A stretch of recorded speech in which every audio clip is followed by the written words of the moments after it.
It's good. It's great. Like I don't really know how to put it into words. It's just a feeling that's just elevating. It's uplifting.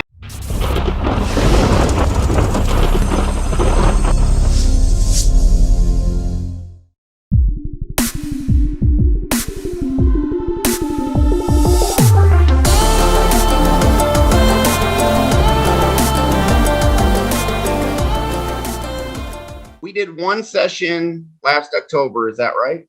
Mm-hmm. Yeah, back in October. How was a session in October for you, the live session? That was great because it reduced a lot of negativity, like just cloudiness of negativity that clouded my mind, right? I think negatively about myself. I'd bring myself down. And then after that session, like it was just a steady, like in a clear mind as I was going throughout my day. If something bad happened or I didn't do something that I said I was going to do, I wouldn't be as mean to myself or mean at all for that matter. I'm like, okay, I understand. I might be tired or whatever. And I would just go back and get to it. But it was very helpful. How helpful was it that you've cleared these things out? How big of a difference does it make in your life? I mean, I'm overall happier.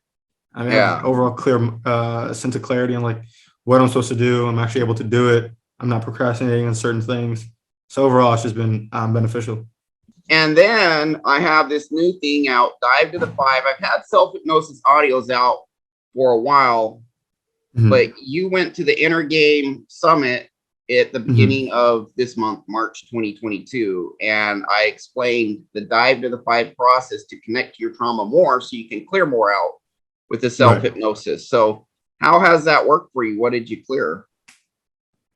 Yeah, so the biggest thing for me that I cleared was like a feeling of anxiousness, and because I mostly felt it around women and like right before I would perform sexually, and like anytime that I would be like about to progress towards sex or anything like that, or I even had the thought of progressing, like making a move or something like that while she was at my place, that's when I started to feel it, and it was like a feeling of overwhelm, like I needed to perform. And in doing like the Dive to the Five, I felt I know that I had a lot of the toxic shame, the first one, a lot of inadequacy, not worthiness, like I won't be able to perform. So scale of 0 to 10, how high was this anxiety around in certain situations? I mean, like specifically right up to the like during like say if the woman's back at my house, that's where it was. I would say at its worst, like a 9, 10. Like if you want to do like on a scale of 1 to 10, it was just like this super high of this flood of like warmth and tingliness, like up the left side of my chest and all of my body. Good just warmth like thinking or bad of performing. That was terrible. It was like a need to perform sort of feeling. Okay, so then you did the Dive to the Five. What was that like? What happened? What did you find out was at the core behind that anxiety? What was after I did the 4? Yeah, after I did the 4 of them, I mean, immediately I felt better in terms of like I couldn't feel the feeling obviously because I ramped it up and then it was gone. But in terms of like my day to day, because I could also feel it as I felt it the 2 weeks before I did the actual session.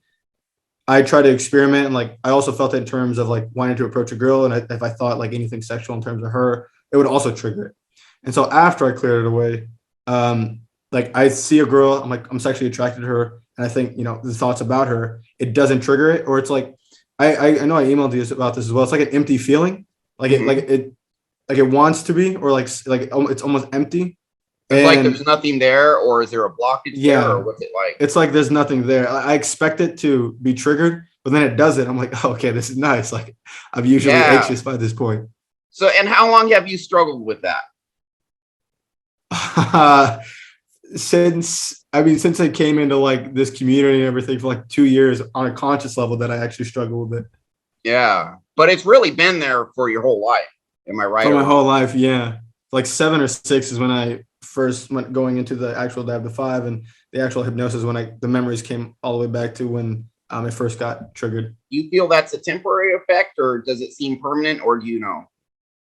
No, it's been permanent. I haven't really experienced a lot of it. I mean, I definitely feel it like other areas, but in this specific area, it's not really that big of an issue anymore. Wow. So how big of a deal is that for you? Oh, it's a huge deal. I'm definitely much more confident, at least when I go into the bedroom. So that definitely helps. this audio works if you get the proper training. That's what the Dive to the Five. It's the training how to use the audio correctly. Mhm. But for me, it took courage to go in. I mean, did you feel any resistance when you starting to do this? Like, I don't want to do this, or were you like, okay, just like I want to get this done? I mean, it could go either way.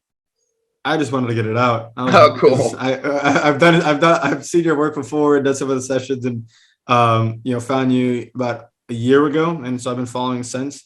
So I was just ready to like get it all out, see if it actually worked. And so I mean, we had that session in October. It worked. So with the self-hypnosis audios, how many bad subconscious programs have you cleared? 6. Well, it was 7, I guess, including 2 weeks ago. But between October until today, 7 other traumas. And you did that all by yourself, just listening to the audios? Yeah, by myself. And how big is that? It's good. It's great. Like, I don't really know how to put it into words. It's just a feeling that's just elevating. It's uplifting. How many different audios did you use to clear those 7 things? Just the trauma childhood clearing one. Just that one audio. Once you understand the process, you cleared 7. These 7 things. How long have you struggled with them? Since I was a kid. Awesome, man. So I appreciate you sharing. Anything else? Is there anything you want to say to anyone watching that's thinking about doing this or that struggles in any way? What would you tell them? I mean, at first I was skeptical, like any sane person would be. Yeah, I was skeptical. And joining like MLD's community and speak with a lot of guys about like the process and in terms of like hypnosis and how it's helped them. And then after doing my first one with you, I mean, I think it's nice to go in, not nice, but normal to go into a healthy bit of skepticism, right? But then after that first one and sort of the progress that I've seen in myself from then till now, and then the progress from just 2 or 3 weeks ago when I did the session, whenever we had the Inner Game Healing Summit, until now, definitely worth it. There are certain situations I'm put in that I expect the feeling to come up of the whatever feeling it was that triggered it, and it doesn't pop up. And here comes. I'm expecting the anxiety now. I'm expecting to feel like shit right now, and I feel just I'm neutral.